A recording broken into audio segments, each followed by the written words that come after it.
Hello my beauty babes. So কেমন আছো তোমরা সবাই?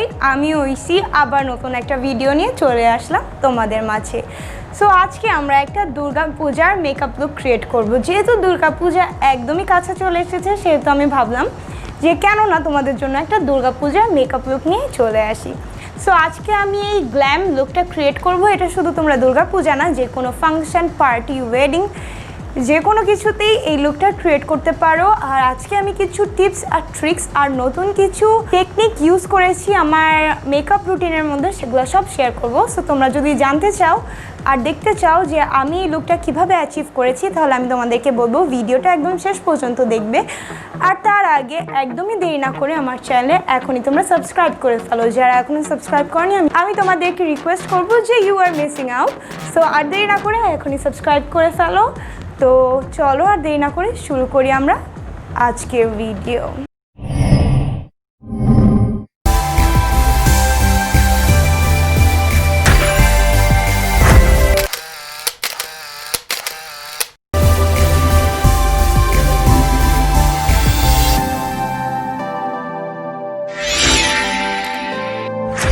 বিউটি বেবস, তো আজকের ভিডিওতে একটা ফুল কাভারেজ বেস মেকআপ চাচ্ছি আমি, যেটা অনেক ফ্ললেস একটা কাভারেজ দিবে আমার স্কিনে। তার সঙ্গে আমার মেকআপটা অনেক বেশি লং লাস্টিং হবে। আর তার জন্য আমি আমার অনেক অনেক অনেক ফেভারিট একটা প্রোডাক্ট ইউজ করব। সেটা হচ্ছে মেবেলিনের super stay 24 hours full coverage foundation. এই ফাউন্ডেশনটা কিন্তু আমার অনেক অনেক অনেক বেশি ফেভারিট একটা ফাউন্ডেশন। এটা আমার হোলি গ্রেল ফাউন্ডেশন। তোমরা যারা আমার মেকআপ হল ভিডিও দেখেছো তারা নিশ্চয়ই দেখেছো যে আমি এই ফাউন্ডেশনটা দুইটা রিপারচেস করেছি, আর আমার শেড হচ্ছে ফন। সো ফর প্রেফারেন্স আমি তোমাদেরকে আমার শেডটা বলে দিলাম, আমার শেড হচ্ছে ফন। সো আজকের মেকআপ টিউটোরিয়ালের জন্য আমি এই ফাউন্ডেশনটা ইউজ করব, যার কারণ হচ্ছে এখনও কিন্তু আমাদের ঠিকমতো উইন্টার সিজন পড়েনি। সো এখনও কিন্তু প্রচুর গরম বাইরে। তো যেহেতু প্রচুর গরম বাইরে, সেহেতু মেকআপ কিন্তু ওয়্যার অফ হয়ে যাওয়ার একটা চান্স আছে। এ কারণে হচ্ছে আমাদের কাভারেজটা ঠিক রেখে একটা এমন ফাউন্ডেশন চুজ করতে হবে যেটার লংজিভিটি অনেক বেশি। সো এই ফাউন্ডেশনটার কিন্তু লংজিভিটি অনেক বেশি। তো আমি আমার বিউটি ব্লেন্ডারে এই ফাউন্ডেশনটা নিয়ে আমি আমার ফেসে অ্যাপ্লাই করে ফেলবো। এই ফাউন্ডেশনটার খালি একটাই ডাউন সাইড আছে, সেটা হচ্ছে এই ফাউন্ডেশনটা একটু অক্সিডাইজ করে। বাট এই ফাউন্ডেশনটা অয়েলি স্কিন গার্লসদের জন্য অনেক অনেক অনেক ভালো। সো অক্সিডাইজেশনের জন্য তোমরা যে কাজটা করতে পারো সেটা হচ্ছে জাস্ট একটা শেড লাইটার কিনলেই হয়ে যাবে, তোমাদের পারফেক্ট স্কিন ম্যাচ হয়ে যাবে। তোমরা দেখতেই পাচ্ছ যে এই ফাউন্ডেশনটা আমাকে কতটা ভালো কাভারেজ দিয়েছে। আমার ফেসে কিন্তু কিছু ব্লেমিশ ছিল, সেগুলোকে কত সুন্দরভাবে এই ফাউন্ডেশনটা কভার আপ করেছে। আর সো আমি কিন্তু কাউকে একটা অ্যাফোর্ডেবল মাত্র 600 টাকার একটা ফাউন্ডেশন রিভিউ করেছিলাম। যারা তোমরা ভিডিওটা এখনও পর্যন্ত দেখোনি তাদেরকে আমি সাজেস্ট করব যে ভিডিওটা দেখো। কজ অনেকেই আছে যারা ফুল কাভারেজ ফাউন্ডেশন পছন্দ করে না, মিডিয়াম টু লাইট কাভারেজ পছন্দ করে, কিন্তু মানে লংজিভিটি ভালো হতে হবে, সঙ্গে অ্যাফোর্ডেবলও হতে হবে। তো তাদের জন্য ওই ফাউন্ডেশনটা খুবই ভালো হবে। সো যারা এখনও তোমরা আমার ওই ভিডিওটা দেখোনি, আমি সাজেস্ট করব তোমাদের যে তোমরা আমার ওই ভিডিওটা যে দেখে আসতে পারো। তো আমার কিন্তু ফাউন্ডেশন অ্যাপ্লাই করা শেষ, তোমরা দেখতেই পাচ্ছ। এখন আমি একটা কনসিলার ইউজ করব। আর আমি যেহেতু ফুল কাভারেজ একটা মেকআপ লুক চাচ্ছি অনেক হেভি ডিউটি, তো সেই জন্য আমি আমার ফেভারিট টার্ট শেপ টেপের কনসিলার ইউজ করব। তোমরা চাইলে বিচ কসমেটিক্সের কনসিলার ইউজ করতে পারো, এটাও অনেক ভালো একটা কনসিলার। আর তোমাদের ফেভারিট যে কোনো কনসিলারই তোমরা ইউজ করতে পারো। তো আমি মোটামুটি একটু বেশি কনসিলারটা নিয়েই আমার আন্ডার আইতে লাগিয়ে ফেলবো। আর যেটা একটু এক্সেস প্রোডাক্ট থাকবে সেটা আমি আমার আইলিডে অ্যাপ্লাই করে ফেলবো। তাও একটু আইলিডে দিয়ে দিচ্ছি আমি, এটা আমার আইলিডের প্রাইমার হিসাবে ওয়ার্ক করবে। তো এখন আমি আমার বিউটি স্পঞ্জটা দিয়ে আমার কনসিলার ব্লেন্ড করে নিচ্ছি। আর আমি নিচের থেকে ওপরে ব্লেন্ড করছি, যাতে আমার নিচের যেই ফাউন্ডেশনটার সাথে আমার কনসিলারটা যাতে অনেক সুন্দরভাবে টাই হতে পারে, এই কারণে আমি নিচের থেকে ওপরে যাচ্ছি। আর যেটা এক্সেস প্রোডাক্ট থাকবে সেটা আমি একটু আমার টি জোন বা আমার ফোরহেডের পার্টে দিয়ে দিব। আর খুব সুন্দরভাবে এক্সেস কনসিলারটা নিয়ে আইলিডটাকে প্রাইমও করে ফেলবো। সো তোমরা জানো আমার আন্ডার আইস অনেক ড্রাই, যার জন্য আমি বেক করতে পছন্দ করি না, কিন্তু রিসেন্টলি আমি এমন একটা টেকনিক শিখেছি যেটা আমার আন্ডার আইসকে একদম ফ্ললেস একটা লুক দেয়, অনেক সুন্দর লাগে আন্ডার আইসকে। এমনিতেও আমার মেবেলিনের পাউডারটা অনেক সুন্দরভাবে ফ্ললেস একটা লুক দেয়, কিন্তু এই টেকনিকটা ইউজ করলে যাদের আন্ডার আই অনেক ড্রাই আমার মতো, তারা আরও বেশি ফ্ললেস একটা ইফেক্ট পাবে আর আন্ডার আইসকে বেকও করতে পারবে। যেহেতু অনেক গরম, তো মেকআপ যে কোনো সময় যে কোনো জায়গা থেকে ওয়্যার অফ হয়ে যেতে পারে, এই কারণে আমাদের কিন্তু পাউডার দিয়ে অনেক স্ট্রংলি সেট করতে হবে। সো আমি নতুন একটা ট্রিক তোমাদের সাথে আজকে শেয়ার করছি। তো নতুন ট্রিকটা এরকম যে তোমরা এরকম একটা আন্ডার আই সেটিং ব্রাশ নিবা। তোমরা যে কোনো প্রেস পাউডার যেটা তোমরা ইউজ করো তোমাদের ফেস সেট করার জন্য, সেটা দিয়ে আগে তোমরা তোমাদের আন্ডার আইটা সেট করে নিবা। এভাবে করে আমি তোমাদেরকে দেখিয়ে দিচ্ছি যে কিভাবে করতে হবে। এই টেকনিকটা আমি একদম নতুন আমার মেকআপ রুটিনে অ্যাড করেছি, আর এটা আমার মেকআপ রুটিনে টু বি অনেস্ট অনেক ভালো ওয়ার্ক করছে। আন্ডার আই ক্রিসিং তো এখন একদমই হয় না আমার এই টেকনিকটা ইউজ করার পর থেকে। আমার কিন্তু আন্ডার আইসে প্রচুর প্রচুর প্রচুর পরিমাণ ক্রিসেস আছে। তো দেখা যায় যে যখন অনেকক্ষণ ধরে গরমের মধ্যে মেকআপ ওয়্যার করি আমি, তখন দেখা যায় যে আমার আন্ডার আই প্রচুর পরিমাণে ক্রিস করে। তো এই নতুন টেকনিকটা করার পর থেকে আমার কিন্তু আন্ডার আই একদমই ক্রিস করে না, একদমই না বলতে একদমই না। তো আমার যেই পয়েন্টগুলো আমার মনে হয় যে আমার মেকআপ উঠে যাবে আর ভেঙে যাবে, সেই জায়গাগুলোতেও আমি আমার এই প্রেস পাউডারগুলো ব্রাশের সাহায্যে এভাবে প্রেস করে লাগিয়ে দিব। যেরকম আমার নোজের এই কার্ভসের মধ্যে অলওয়েজ কিন্তু আমার মেকআপ ব্রেক হয়ে যায়, আমি যতই ভালো ফাউন্ডেশন অ্যাপ্লাই করি না কেন। সো নোজের এই কার্ভের মধ্যেও ভালোভাবেই প্রেস পাউডারটা দিয়ে দিবে। আর এই যে আমার কিন্তু স্মাইল লাইনেও অনেক ব্রেক হয় ফাউন্ডেশন, সো আমি কিন্তু আমার স্মাইল লাইনেও দিয়ে দিব। কিন্তু স্টেপটা কিন্তু এখানে শেষ না, এটা কিন্তু জাস্ট দি বিগিনিং। সো এভাবে জাস্ট সেট করার পর প্রেস পাউডার দিয়ে সেট করার পর একটা লুজ পাউডার নিবে। এটা হচ্ছে মেবেলিনের ফিট মি লুজ পাউডার। এটা আমার one of the most favourite loose powder. So তোমরা যে কোনো লুজ পাউডার নিয়ে আমি এখন যেটা করি, এটা হচ্ছে গরমের জন্য অনেক হেল্পফুল হবে, শীতের জন্য অনেক ড্রাইং হয়ে যাবে। সো এই স্টেপটা আমি বলবো যে শীতে তোমরা না করো, গরমে। আর যেহেতু পুজো এবার গরমে হচ্ছে, সেহেতু আমি বলবো যে এই স্টেপটা শুধু তোমরা গরমের জন্যই করো। এভাবে আমি জাস্ট বেক করব যতক্ষণ আমি আমার আই মেকআপ শেষ না করি। আর এটা এভাবেই রেখে দিব, এটা কোনো হোয়াইট কাস্টও দিবে না আমাকে। এটা আমি পরে ডাস্ট করে ফেলবো। আমার জাস্ট যেই পয়েন্টগুলো আমার ফেসে একদম পুরা ব্রেক হয়, আমার ফেসে একদম পুরা বলতে পারো যে ফাউন্ডেশন ভেঙে যায় বা উঠে যায়, তো আমি সেই পয়েন্টগুলোতে খুব সুন্দরভাবে এই লুজ পাউডারটা অ্যাপ্লাই করে রাখবো। আর এই লুজ পাউডারটা আমি আমার ফেসে জাস্ট 5-10 মিনিট রাখবো। তোমরা কেউ যদি অনেক অয়েলি স্কিনের গার্লস থাকো, তারা আই শ্যাডো করে নিতে পারো এই পয়েন্টে, কিন্তু আমি যেহেতু আমার কম্বিনেশন স্কিন, সো আমি এভাবে 5 মিনিট ওয়েট করবো। 5 মিনিট যখন শেষ হয়ে যাবে, তখন জাস্ট একটা ফ্লাফি ব্রাশ নিবে, নিয়েই পুরো পাউডারটা তোমার ফেস থেকে ডাস্ট করে ফেলবে। তো আমি আবার সেই সেম প্রেস পাউডারটা নিয়ে একটা ফ্লাফি ব্রাশ নিয়ে আমার ফেসের প্যারামিটার্সগুলোকে আমি একটু সেট করে ফেলবো, যে প্যারামিটার্সগুলোতে আমি এখনও পর্যন্ত সেট করিনি। আর যাদের আন্ডার আই অতিরিক্ত ড্রাই আর যাদের আন্ডার আই ক্রিসিংয়ের প্রবলেম নেই, আমি বলবো যে তোমরা এই স্টেপটা চাইলে নাও করতে পারো। আমার আন্ডার আইসে প্রচুর ক্রিসিং হয়, সো এই কারণে আমি নতুন স্টেপটা আমার রুটিনে অ্যাড করেছি। অ্যান্ড টু বি অনেস্ট, এই স্টেপটা আমার রুটিনে খুবই হেল্পফুল হচ্ছে। So as you can see, আমি আমার ফুল ফেসটা সেট করে ফেলেছি। এবার আমি ভাবছি যে আমার পুরো ফেসের মেকআপ শেষ করে আমি আইসে যাব। তো তার জন্য সবার আগে আমি ব্রঞ্জার অ্যাপ্লাই করবো। আর ব্রঞ্জারের জন্য আমি আমার ফেভারিট বিচ কসমেটিক্সের ব্রঞ্জারটা ইউজ করব, আর আমার শেড হচ্ছে মিডিয়াম।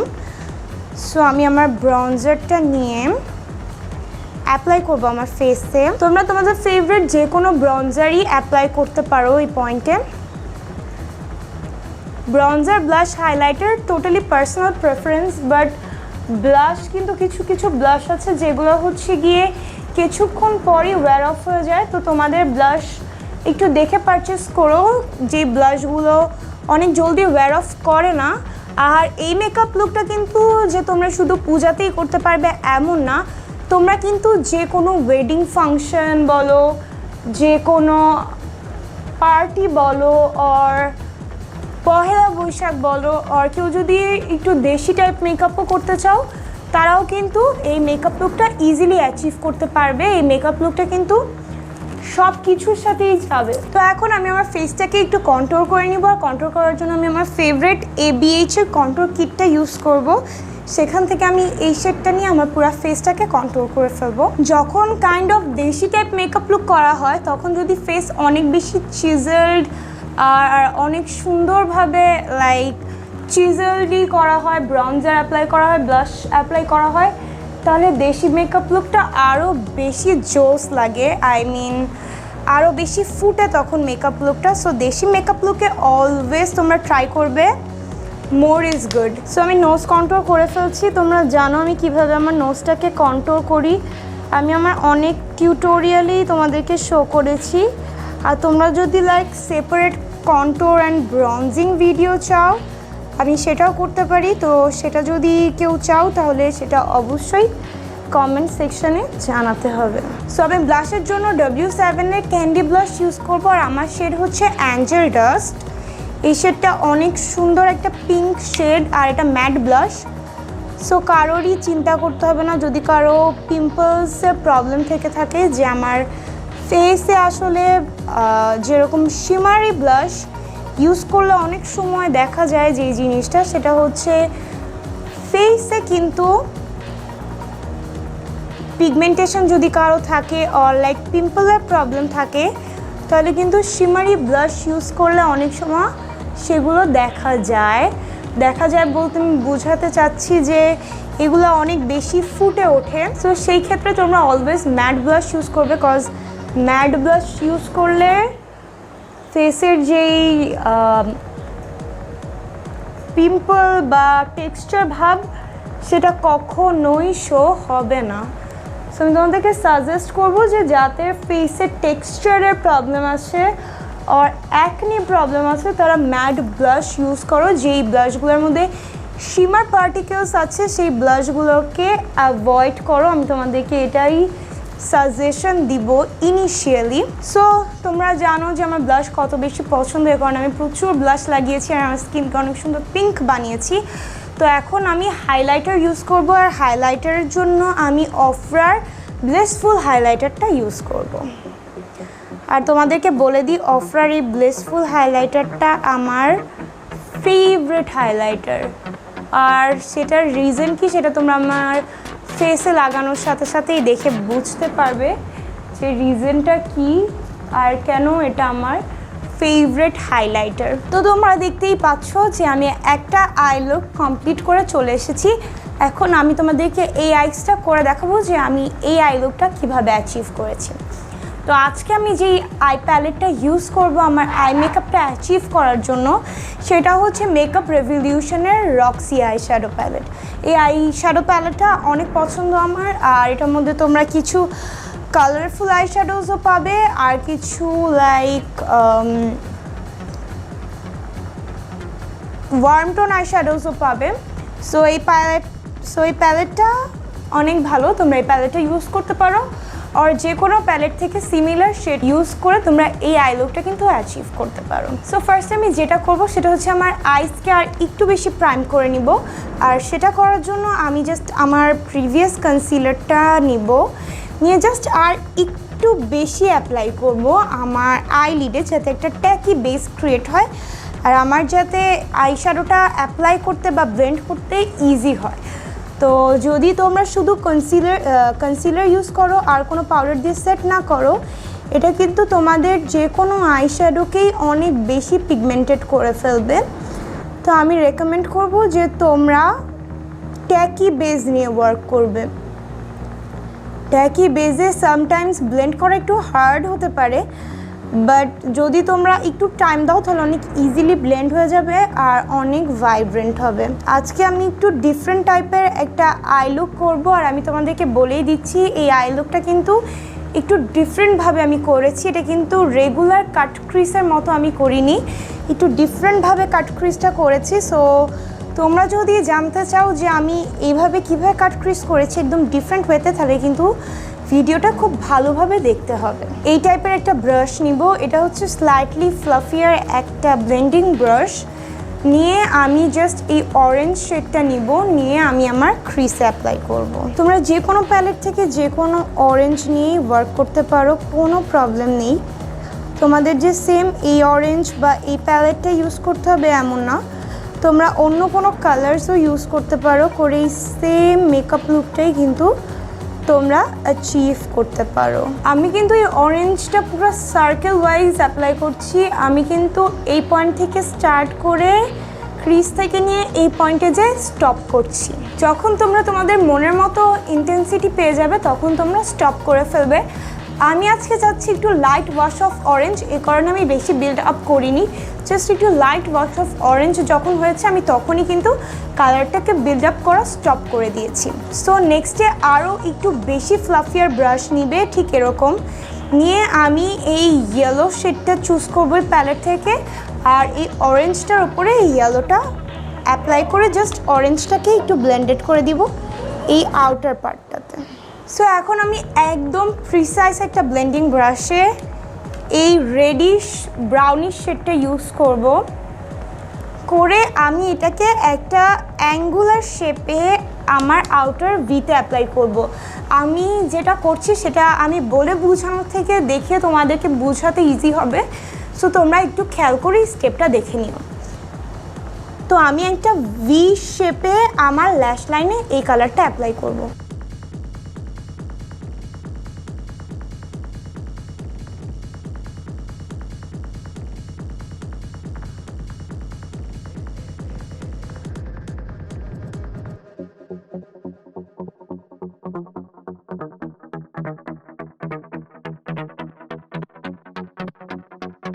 আর কালারটাকে আমি আমার ক্রিজে নিয়ে আসবো। তোমরা দেখতেই পাচ্ছ যে আমি কীরকম একটা ভি শেপে কালারটা অ্যাপ্লাই করেছি। এরকম অ্যাঙ্গেলে তোমরা এই কালারটাকে অ্যাপ্লাই করে জাস্ট ক্রিজে নিয়ে যাবে কালারটাকে। সো আমার এই কালারটা অ্যাপ্লাই করাও শেষ আর এই কালারটা বিল্ড আপ করাও শেষ। সো এখন আমি যেটা করব সেটা হচ্ছে যে কোনো অ্যাঙ্গুলার ব্রাশ তোমরা নিবে, এটা হচ্ছে একটা আইব্রো ব্রাশ, তোমরা যে কোনো অ্যাঙ্গুলার ব্রাশ নিবে, একটু ডার্ক চকলেট ব্রাউন নিবে। আমি এই প্যালেটটা থেকে এই শেডটা নিচ্ছি, নিয়ে তোমরা একটা লাইনারের মতো ড্র করবে তোমাদের ল্যাশ লাইনে। আর লাইনারটা নিয়ে একদম তোমরা রেডটার সাথে মেশ করে দিবে, যেখানে আমরা রেডের ভিটা স্টপ করেছি ঠিক সেখানে তোমরা মেশ করে দিবে। মেশ করে এই কালারটাকে ট্র্যাক করতে শুরু করবে এই রেডের ভেতরে। তোমরা যদি একটু খেয়াল করে দেখো আমার স্টেপগুলো, তাহলেই তোমরা বুঝতে পারবে যে আমি আসলে কি করছি। তো যখন আমার একটা লাইন শেপ দেওয়া হয়ে যাবে তখন আমি এরকম এগেন একটা স্মলার ফ্লাফি ব্লেন্ডিং ব্রাশ নিব, কিন্তু খুবই স্মল হতে হবে। আবার এই ব্রাউন শেডটা নিব, নিয়ে আমি আমার আউটার ভিতে অ্যাপ্লাই করব, যেখানে লাইনারটা শেষ হয়েছে আর যেখান থেকে রেডটা শুরু হয়েছে। আমি জাস্ট রেড আর ব্রাউনটাকে মিক্সড করতে থাকবো, অ্যান্ড এই দুইটা কালার ব্লেন্ড হয়ে একটা বার্গেন্ডিশ কালার হবে। আর আমি একটু স্লাইটলি আমার আউটার কর্নারের ক্রিজে নিব, not all the way up. So এই সম্পূর্ণ স্টেপটি শেষ করার পরে তোমরা আবার সেই প্রিভিয়াস ফ্লাফি ব্রাশটা নিয়ে তোমাদের এজেসগুলোকে সুন্দরভাবে ব্লেন্ড করে দিবে। তো এখন যে কাট ক্রিজটা করছি সেটা রেগুলার কাট ক্রিজের থেকে একদমই ডিফারেন্ট হবে। সো আমি তোমাদেরকে বলবো যে কাট ক্রিজটা একটু খেয়াল করে দেখো। তো আমি যদি আইলিড ক্লোজ করি তাহলে তোমরা দেখতে পাবে আমার কাট ক্রিজটা কীরকম। সো আজকের কাট ক্রিজটা হবে একদম প্রিসাইজ একটা কাট ক্রিজ। সো তোমরা একদম খেয়াল করে দেখবে আমরা যে আমি কাট ক্রিজটা কীভাবে করছি, আর ট্রাই করবে যে খুব টাইম নিয়ে এই কাট ক্রিজটা তোমরা করো। সো কাট ক্রিজের জন্য এগেন আমি আমার টার্ট শেপ টিপের কনসিলার জাস্ট আমার হ্যান্ডের ব্যাকে নিয়ে নিব। এভাবে হ্যান্ডের ব্যাকে নিয়ে করতেই ইজি হবে, আর তোমরা কিন্তু একদম কম প্রোডাক্ট নিয়ে কাট ক্রিজ করাটা স্টার্ট করবে। তো আমি জাস্ট একদমই কম প্রোডাক্ট নিয়ে আমার কাট ক্রিজ এটা আমি উল্টা সাইড থেকে করব, যেখানে হচ্ছে আমার দেখছি যে পার্পল শেডটা শেষ হয়েছে, জাস্ট সেখানে আমি আগে একটা ডট দিয়ে নিব যে এখানে আমার এসে শেষ হতে হবে। তো আমি ঠিক উল্টা দিক দিয়ে করব কাট ক্রিজটা। তোমরা চাইলে তোমাদের মতো করতে পারো, আমার স্টেপ মেবি তোমাদের জন্য একটু ডিফিকাল্ট হতে পারে, বাট আমার মনে হচ্ছে যে এটা ইজি হবে। সো আমি জাস্ট এখানে একটা মার্ক দিয়ে রাখবো যে এখানে এই পয়েন্টে এসে আমার শেষ হতে হবে। তো আমি এখন ফ্রন্ট থেকে ব্রাশে বেয়ারলি দেওয়ার প্রোডাক্ট নিয়ে আস্তে আস্তে আমার কাট ক্রিজটা করছি। তোমরা দেখতেই পাচ্ছ যে আমার ব্রাশে কিন্তু বেশি প্রোডাক্ট নেই, আমি জাস্ট খুব স্লাইটলি আমার কাট ক্রিজটাকে ম্যাপ করার চেষ্টা করছি। তো তোমরা দেখতেই পাচ্ছ যে আমার কাট ক্রিজটা করা শেষ। এখন আমি যেটা করব সেটা হচ্ছে এই শিমার শেডটা নিব। তোমরা চাইলে যে কোনো শিমার শেড নিতে পারো, নিয়ে আমি জাস্ট আমার কাট ক্রিজটাকে ফিল ইন করে দিব।